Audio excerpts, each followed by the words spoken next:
Merci, Monsieur le Président. Merci, chers collègues. C'est un réel plaisir pour moi de prendre la parole et de participer encore une fois à la présentation des principaux résultats de GEM Maroc pour sa 12e édition. Et puis, c'est toujours un plaisir de collaborer avec mon cher ami c'est Khalid. Alors, je disais, c'est toujours un réel plaisir de collaborer avec mes collègues et de faire un effort pour... moi, je rêve de notre université comme étant une université entrepreneuriale, c'est-à-dire instaurer la culture, l'esprit d'entreprise chez nos étudiants, innover à tous les niveaux, dans les services, innover aussi en matière pédagogique, bref, faire de notre université, de notre faculté, un établissement qui développe cette réflexion autour de l'entrepreneuriat et développer un pôle d'excellence. Alors, je vais faire rapidement, 10 minutes maximum, je vais présenter les principaux résultats de cette enquête. Parce que l'essentiel a été dit, vous comprenez parfaitement, quand on est le dernier qui intervient, après le doyen de la faculté, le directeur du laboratoire, et puis après Philippe qui dirige un certain nombre de travaux à l'international, moi il ne me reste pas grand-chose à dire. Je vais essayer un petit peu de vous présenter rapidement les principaux résultats en structurant mon intervention de la manière suivante. Je vais dans un premier temps vous faire part des principales variables qui sont prises en compte dans l'étude GEM pour évaluer l'écosystème entrepreneurial des différents pays. Dans un deuxième point, je vais vous projeter un schéma rapide pour visualiser, regarder, voir la position du Maroc ou bien le positionnement du Maroc au sein de sa communauté GEM.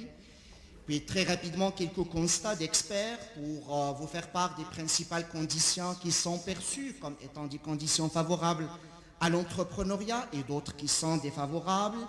Je partage avec vous aussi les principales recommandations qui apparaissent ou bien qui résultent de cette enquête.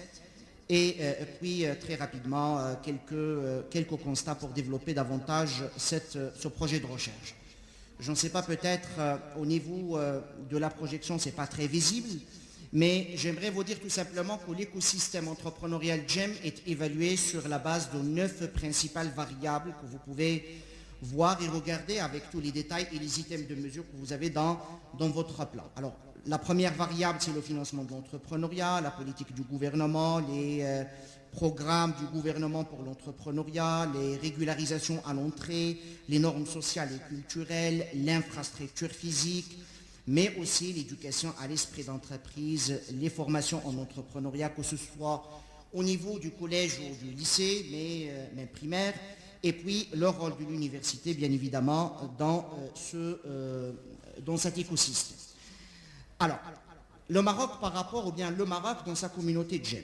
Regardez le schéma, on voit de façon très claire que nous avons un écart, un gap à relever, et qui porte essentiellement sur la formation à l'éducation, ou bien la formation à l'entreprise, pardon, à l'esprit d'entreprise, mais aussi les transferts en termes de recherche et développement, et bien évidemment d'autres variables que je vais partager avec vous tout à l'heure. Mais j'aimerais d'abord aussi mettre l'accent sur les principaux résultats de la communauté GEM de façon générale, et puis après j'aurai l'occasion de vous parler du Maroc par rapport notamment par rapport aux pays africains. Alors, premier résultat qui apparaît, la formation et l'éducation à l'esprit d'entreprise est la condition cadre la plus défavorable. C'est-à-dire, c'est pas un constat qui caractérise uniquement l'écosystème entrepreneurial marocain, mais c'est le cas aussi dans d'autres économies. L'écosystème entrepreneurial se montre très favorable dans les économies tirées par l'innovation, que je qualifie d'économie entrepreneuriale déjà, et par rapport à d'autres. Et puis l'infrastructure physique, c'est un point fort de l'écosystème au Maroc, mais c'est aussi apparemment le point fort de la plupart des écosystèmes entrepreneuriaux de la communauté GEM. Alors, pour les économies qui sont tirées par les facteurs et celles qui sont tirées par l'efficience, malheureusement, elles présentent plusieurs conditions défavorables, notamment notamment la partie recherche et développement et le transfert de connaissances. Le Maroc, par rapport aux pays africains, là aussi, globalement, le Maroc s'aligne sur la moyenne des pays africains qui ont participé à l'enquête GEM de 2016, mais avec quelques points faibles, notamment l'ouverture du marché. Alors globalement, de façon précise, je résume, dans le rapport, nous avons résumé 4 principales conditions favorables.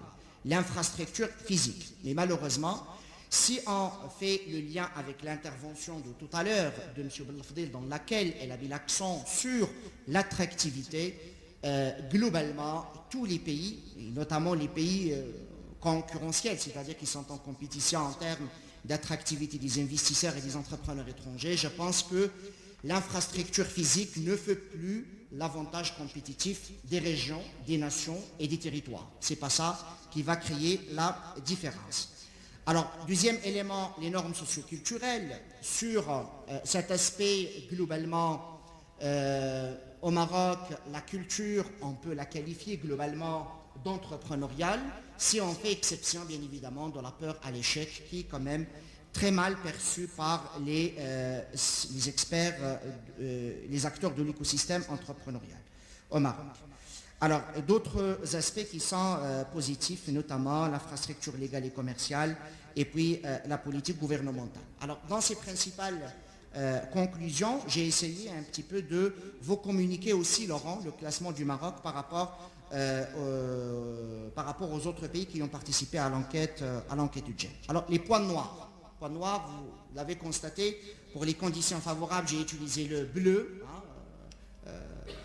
Et pour les conditions défavorables, j'ai utilisé le rouge pour dire attention sur l'éducation à la formation à l'esprit d'entreprise. C'est vrai, c'est un point peut-être qui pose problème dans la plupart des écosystèmes entrepreneuriaux, mais le Maroc est classé 64e sur 66, c'est-à-dire qu'il est d'urgence de dire qu'aujourd'hui, c'est peut-être le levier le plus urgent sur lequel on doit agir.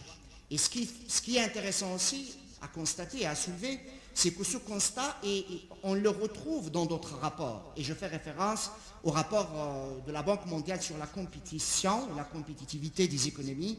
Là aussi, sur cet aspect, le Maroc doit faire énormément d'efforts et d'urgence. Alors, l'accès au financement. Là aussi, sur cet aspect, on est classé à peu près 55 sur 66. Mais il y a un constat, il y a un paradoxe très important qu'on doit soulever. C'est qu'en termes de ressources, il y a énormément de ressources qui sont mises à la disposition des porteurs de projets. Mais le problème qui se pose et que nous avons relevé de cette enquête, c'est essentiellement l'accès à ces ressources qui pose problème. Troisième point noir, c'est le transfert de recherche et développement, c'est-à-dire notre capacité aujourd'hui de faire de notre société, de faire de notre économie une économie entrepreneuriale qui se base sur la connaissance, c'est une capacité qui est très faible. Et là aussi, je fais référence à d'autres rapports qui confirment en quelque sorte ce que nous avons obtenu comme résultat dans le rapport GEM et notamment le rapport international sur l'innovation. Quelques recommandations. Très brièvement, je ne vais pas vous lire tout ce que j'ai écrit sur mes slides, mais de toute manière, première recommandation qui apparaît, c'est la nécessité de développer des programmes publics d'appui à l'accompagnement.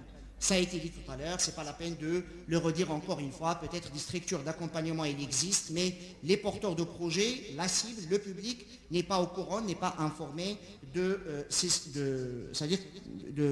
la présence de ces structures. Alors renforcer les politiques publiques pour lutter davantage contre la bureaucratie, la corruption et d'autres éléments qui tirent vers le bas l'écosystème entrepreneurial et qui ne favorisent pas le développement notamment de jeunes entreprises. Faciliter l'accès au financement, on vient de l'aborder tout à l'heure comme étant un obstacle majeur malgré les ressources extrêmement importantes qui sont là, notamment l'accès au financement de la toute petite entreprise, et puis développer un système d'éducation et de formation à l'esprit d'entreprise pour bien évidemment dépasser ce qu'on vient de soulever tout à l'heure comme contrainte majeure. Alors, ça a été dit tout à l'heure, ce n'est pas la peine de le redire.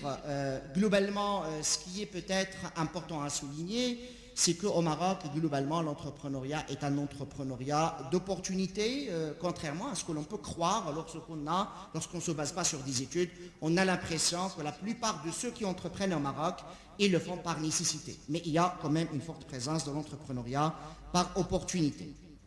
Alors, je termine, Monsieur le Président, et comme ça je saurai dans les 10 minutes à peu près, bon, à peu près, ça veut dire 11-12, quelles sont les perspectives? Ça a été dit tout à l'heure par notre doyen, énormément de perspectives de recherche à développer. Nous avons la capacité de le faire, nous avons le capital humain, beaucoup de doctorants, énormément d'enseignants-chercheurs qui s'intéressent désormais à la problématique entrepreneuriale et de l'écosystème entrepreneurial.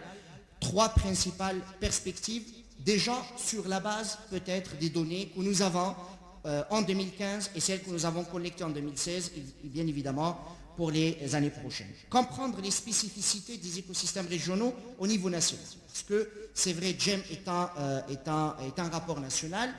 Dans cette édition, nous avons fait un focus sur le Casablanca Stat, mais peut-être ça serait intéressant de s'intéresser à d'autres écosystèmes entrepreneuriaux. La région d'Agadir, ce n'est pas la même chose que la région de Tanger et ce n'est pas la même chose que la région de Casa. Alors, deuxième piste de développement, de réflexion, analyser d'autres corrélations, parce que ce qui est important, là, ce qu'on est en train de faire aujourd'hui, on partage avec vous le constat, ce que nous avons constaté. On n'est pas en train de proposer peut-être des solutions ou encore d'approfondir davantage des choses. Mais ce qui serait intéressant de faire, c'est de développer ou bien de creuser davantage pour comprendre, pour expliquer, pour comprendre et proposer pourquoi pas des solutions. Analyser d'autres corrélations entre les différentes variables, par exemple la formation et la peur de l'échec, ou encore d'autres variables de l'écosystème. Et je termine, pour faire plaisir à Philippe, étudier la relation entre l'entrepreneuriat, les agglomérations urbaines et pourquoi pas le changement technologique, parce qu'aujourd'hui, le passage vers l'économie numérique est devenu un impératif, c'est-à-dire qu'on n'a pas une autre voie que de se lancer dans cette économie de connaissances, cette économie numérique. Merci, Monsieur le Président. 12-42.